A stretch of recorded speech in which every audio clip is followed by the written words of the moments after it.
Hello everyone, welcome to another episode of Nerd News, where I give you the rundown of all things entertainment. So here we go. And today is a very special day in this... There's hair on me. Kitten hair. I wonder how that got there. And today is a very special movie review because we are reviewing my favorite Disney movie of all time, Lion King. No, not Aladdin. Lion King. And don't worry, no cats were harmed in the filming of this episode. Just wanted to ease your mind there, just to let you know. Now, Lion King is one of the newest movies in the string of live-action films that Disney just seems to be popping out. Well, live action in this case doesn't really make sense because animals can't really talk.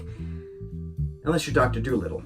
Then that's a whole other story altogether. Now, the original Lion King came out in 1994 and just had a huge impact in my little tiny mind at Disney movies because it was such a great movie.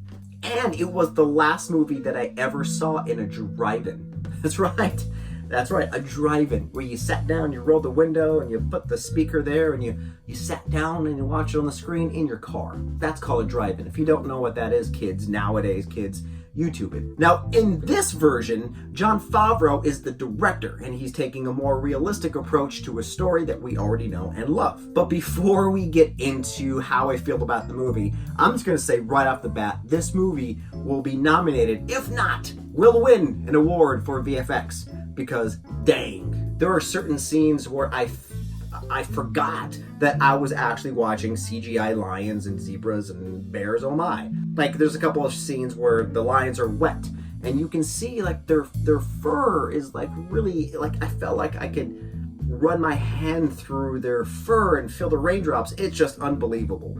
I mean, hands down to the VFX artists in this movie, because you guys did a great job.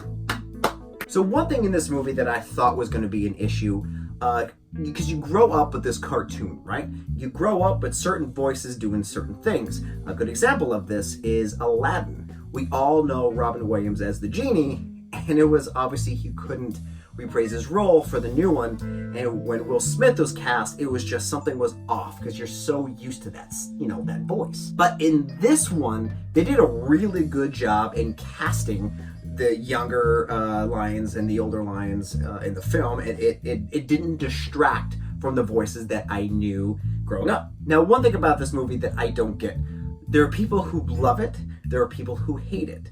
And I asked some of the people, why don't you want to see this, or why didn't you like it?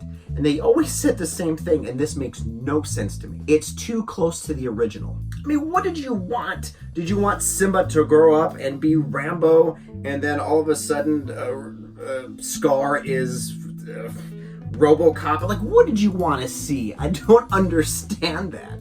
I mean, literally, the dialogue is the exact dialogue from the cartoon. It's the exact same thing. I mean, there are some lines that they cut out, and they've added some new scenes, but the scenes that they've added didn't stray away from the original content. Now, I know when they were going through and casting, they're like, all right, we have to get some of these actors, we got to solidify who's going to be who's going to be Mufasa. And right off the bat, I don't think there's anyone else that could voice Mufasa than James Earl Jones. I mean, who else could you take in that voice, You couldn't, I don't know, cast Keanu Reeves as Mufasa. Simba. The shadowy spot over there. Don't go there. Wow. All right. It's just iconic voice, and it makes total sense that they brought him back. But they got Donald Glover as older Simba. Nala is played by Beyonce, which is great. You have Seth Rogen as Pumbaa. I mean, the cast, it was very, their voices are tailored perfectly to these characters. And the music, I mean, they didn't change the music. The only thing that really changed is Scar's song. They kind of shortened it. That's pretty much it.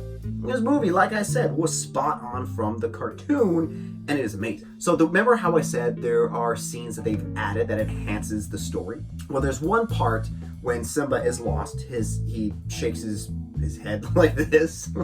A piece of his fur goes flying, and it kind of travels, and that's how it gets to Rafiki. Now, it's kind of neat because that symbolizes the circle of life. It just made total sense on how Rafiki knew that Simba was still alive. Now, up to now, Disney has a few live action movies that worked and didn't work. The next one that's coming up after this is Mulan. Mulan looks fantastic, but the rumor is there is no music. There's no singing. It's not like the actual cartoon. So I think that's the formula in these live action films.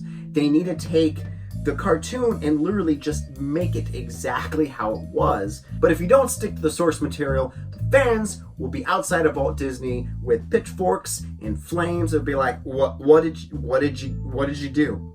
I don't understand. What did you do? But Lion King is fantastic. If you haven't had a chance to see this, go watch it. It is a great family film. It is a great movie, and it gives you the feels. It still gives you the feels of Mufasa. I love you 3000, Mufasa. I love you 3000. But Lion King, if you saw it, let me know what you think in the comments below. And I want to know, what Disney movie would you like to see made live action? And thank you guys for listening. And also, if you like this show, please like and subscribe. I would appreciate it. And also check out, I do a podcast with my buddy Noah Mulberry. It's called The Podcast with No Name, and it is on SoundCloud. I'll have the link attached here for you. Check that out as well. It's a really good show. Well, you all have a wonderful, wonderful day. And just remember, Hakuna Matata. What a wonderful phrase.